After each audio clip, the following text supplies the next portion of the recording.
আসসালামু আলাইকুম। সবাই নিশ্চয় অনেক ভালো আছেন। আর যে যেখান থেকে আমার এই ভিডিওটি দেখছেন তাদের সবাইকে অসংখ্য ধন্যবাদ জানাচ্ছি। আজকে আপনাদের জন্য থাকছে আস্ত চিকেন রোস্ট। আশা করছি রেসিপিটি আপনাদের ভালো লাগবে। প্রথমে একটি প্যানে পর্যাপ্ত পরিমাণে তেল দিয়ে দিয়েছি। এখন আমি এখানে বেরেস্তা ভেজে নেব। ব্রাউন কালার করে ভাজতে থাকবো। চুলার জাল মিডিয়াম হিটে রেখে বেরেস্তা ভেজে নিচ্ছি। ভাজা হয়ে গেছে, উঠিয়ে নিচ্ছি। এবার এখানে দুটি মুরগি নিয়েছি আস্ত, এবং সামান্য একটু লবণ আর মরিচের গুঁড়ো দিয়ে মুরগি খুব ভালো করে ম্যারিনেট করে নেব। ম্যারিনেট করা হয়ে গেলে মুরগির পা দুটো সুতো দিয়ে বেঁধে দেব। এবারে বেরেস্তা ভাজা তেলে মুরগি ভেজে নেব। খুব বেশি কড়া করে ভাজবো না, দুপাশ উল্টে পাল্টে হালকা করে ভেজে নেব। মুরগি ভাজা হয়ে গেছে, এবার উঠিয়ে নিচ্ছি। আর দিয়ে দিচ্ছি হাফ কাপ পেঁয়াজ কুচি, আর সে সাথে দিয়ে দিচ্ছি গোটা গরম মশলা, 2টো তেজপাতা, 3টে দারুচিনি, 5টি সবুজ এলাচ।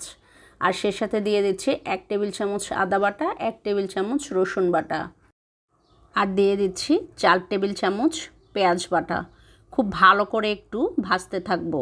ভাজা হয়ে গেলে দিয়ে দিচ্ছি 1 চা চামচ জিরার গুঁড়া, 1 চা চামচ লাল মরিচের গুঁড়ো, হাফ চা চামচ জয়ত্রী গুঁড়ো, হাফ চা চামচ জয়ফল গুঁড়ো, স্বাদ মতো লবণ দিয়ে দিচ্ছি। এবার আবারও একটু মশলাটা খুব ভালো করে কষাতে থাকবো। মশলা কষানো হয়ে গেলে 3 টেবিল চামচ টক দই দিয়ে দিচ্ছি। টক দই একটু নেড়েচেড়ে মিশিয়ে নিয়ে পানি দিয়ে দিচ্ছি। মশলাটা খুব ভালো করে কষিয়ে নেব। মশলার উপরে তেল চলে এসেছে, তার মানে মশলা কষানো হয়ে গেছে। এবার ভেজে রাখা মুরগি দুটো দিয়ে দিয়েছি। খুব ভালো করে উল্টে পাল্টে একটু মশলার সঙ্গে কষাতে থাকবো। কষানো হয়ে গেলে 10 মিনিটের জন্য ঢাকনা বন্ধ করে দিচ্ছি। চুলা জাল মিডিয়াম হিটে রেখে 10 মিনিট পরে ঢাকনা খুলে আবারও একটু উল্টে পাল্টে দিয়ে দিচ্ছি 10 থেকে 12টা কাজু বাদাম বেটে পানিতে গুলিয়ে রেখেছিলাম, দিয়ে দিচ্ছি। আর এখানে দিয়ে দিচ্ছি 1.5 কাপ পরিমাণ গরুর দুধ, আগে থেকে জাল দিয়ে ঘন করে রেখেছিলাম, এই দুধ দিয়ে দিচ্ছি। এই রোস্টের মধ্যে যখন দুধ আর বাদাম বাটাটা দেওয়া হয় তখনই এটার অরিজিনাল টেস্টটা পাওয়া যায়। এবার দিয়ে দিচ্ছি 1 টেবিল চামচ চিনি। চিনিটা আপনারা স্কিপ করতে পারেন, তবে যেহেতু টক দই দেওয়া আছে চিনিটা দিলে এটার টেস্টটা খুব ভালো আসে। দিয়ে দিচ্ছি 1.5 টেবিল চামচের মতো টমেটো সস দিয়ে একটু নেড়েচেড়ে মিশিয়ে নিয়ে মুরগি খুব সাবধানে উল্টে দিচ্ছি। উল্টে পাল্টে দিয়ে এখানে 4 থেকে 5টা কাঁচামরিচ দিয়ে দিলাম, আর হাফ কাপের মতো বেরেস্তা উপরে ছড়িয়ে দিচ্ছি। আবারও একটু নেড়ে চেড়ে উল্টে দিয়ে তারপরে ঢাকনা বন্ধ করে দিব 5 মিনিটের জন্য, চুলার জাল লো হিটে রেখে। মুরগি অর্ধেক প্রায় সেদ্ধ হয়েই গেছে।